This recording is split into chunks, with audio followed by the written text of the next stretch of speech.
Всем добрый день. Так получилось, что вышел из строя чайник и по случаю в магазине Окей приобрел чайничек Redmond. Что нам обещает производитель интересного? Ну, разумеется, что этот чайник электрический. Напряжение 220-240 вольт. Объем 1,7 литра. Ну, в принципе, как и мой старый. Материал корпуса стекло. Вращение чайника на подставке. Ну, вот длина электрошнура 0,7. 70 сантиметров. Ну, давайте посмотрим, что там внутри этого агрегата.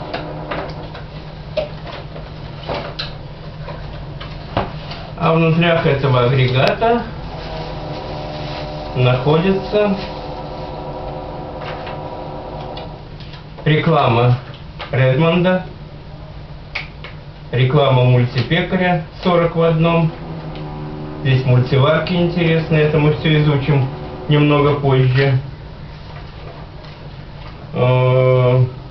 Собери свою мини-пекарню и получи гарантированные призы. Тоже какая-то штука с купоном. Посмотрим дальше. Сервис-книжка Redmond. Надо будет вернуться после проверки в магазин Окей, поставить печать. Ну, вот. Рецепты чая. Вот это хорошо, что рецепты чая пишут, дают книжечку. Желтый чай, чай по-голландски и много другого. Ну, непосредственно инструкция от самого прибора. С этим понятно, с бумаженцами. Давайте посмотрим сам прибор. Вот он какой агрегат. Ну, не буду таить, ведь я сам покупал и видел, что в магазине. Так что лишнее удивление показывать не стоит. Мне понравилось открытие крышки нажатием. Вот. Встроенный фильтр в носике. Вот. Подсветочка должна быть. Вот. Вот эту бумаженцу оттуда надо как-то вытащить.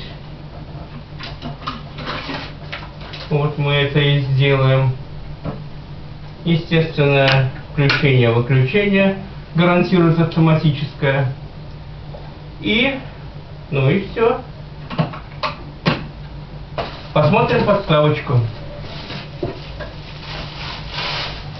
Вот такая пластмассовая подставочка, ничего особенного. Ну, шланг 70 сантиметров. 70 сантиметров. Вроде бы до моей розетки дотянется. Должно, по крайней мере.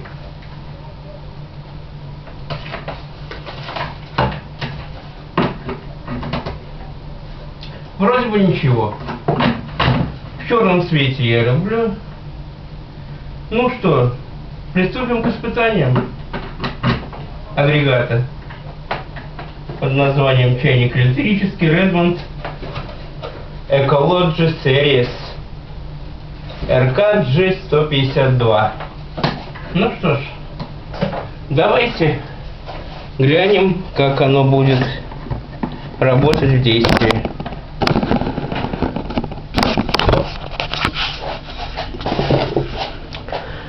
Так, куда бы запитать-то? Наверное, сюда как-нибудь.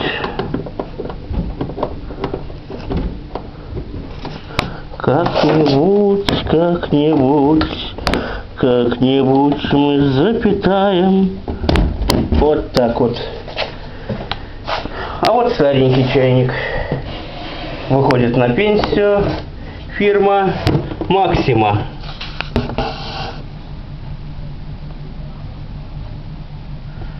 Служил верой и правдой. Ну,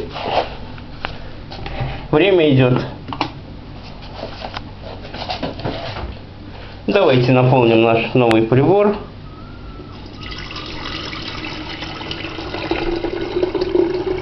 Ну вот до отметки 1 литр, думаю, достаточно для экспериментов.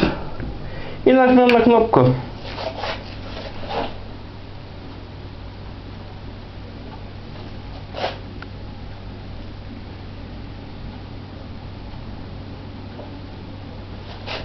Подсветочка загорелась.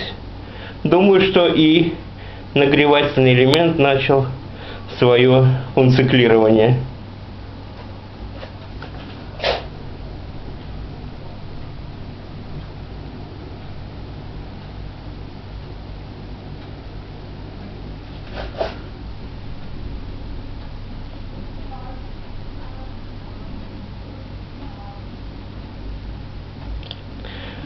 Также в магазине хорошие были мультиварочки.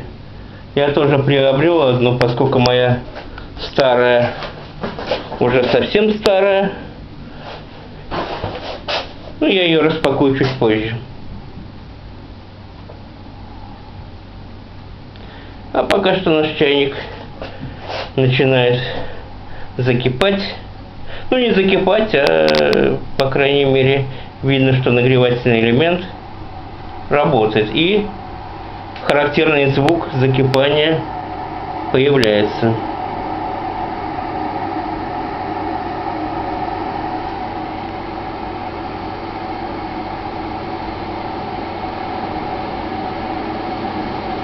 Я не стал никакого секундомера включать, за сколько произойдет закипание. Ну вот, поскольку, ну, идет и идет. Знаю, что вот мой старый,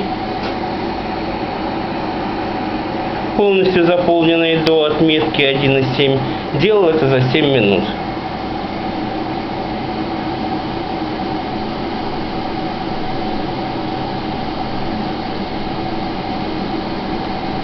Ну, сейчас мы налили всего литр. Ну, в принципе, ну, не важна скорость. Может быть, в определенных моментах да. Мы знаем, что в определенных чайниках есть и отсроченный старт, и можно поставить, запрограммировать, он себе сам в определенное время сварит. Ну, а у нас модель простенькая. Купил я ее сегодня в магазине Окей за 990 рублей по скидочке.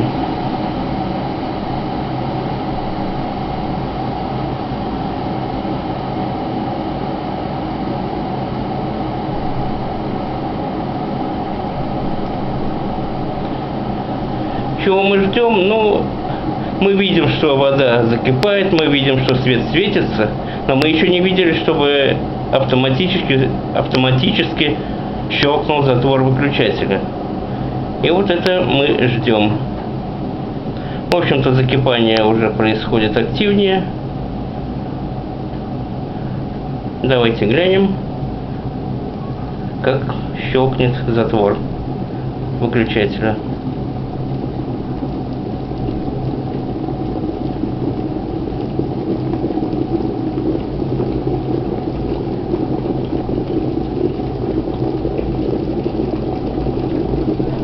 Ну, кипит уже вовсю, не пора ли?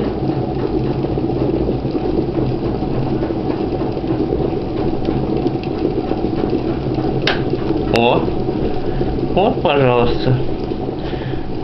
Все проверено. Чайник есть, вода налита, свет загорелся, включился и щелкнул автоматический затвор выключателя. Вроде бы нигде не течет. У меня уже был Redmond когда-то. Он был стальной и, в общем-то, отслужил неплохо.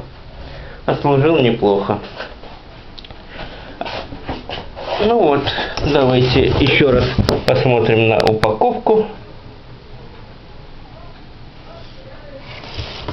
Вот она, модель.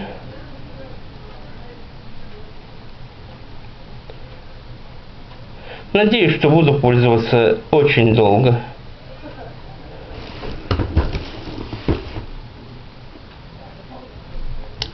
Написано, что сделано в Китае. Ну, в принципе, я и не сомневался. Хотя вот на купленной мной мультиварке Redmond написано, что сделано в США. Мы позже ее откроем и увидим. Ну а на сегодня все. Счастливо. Пока.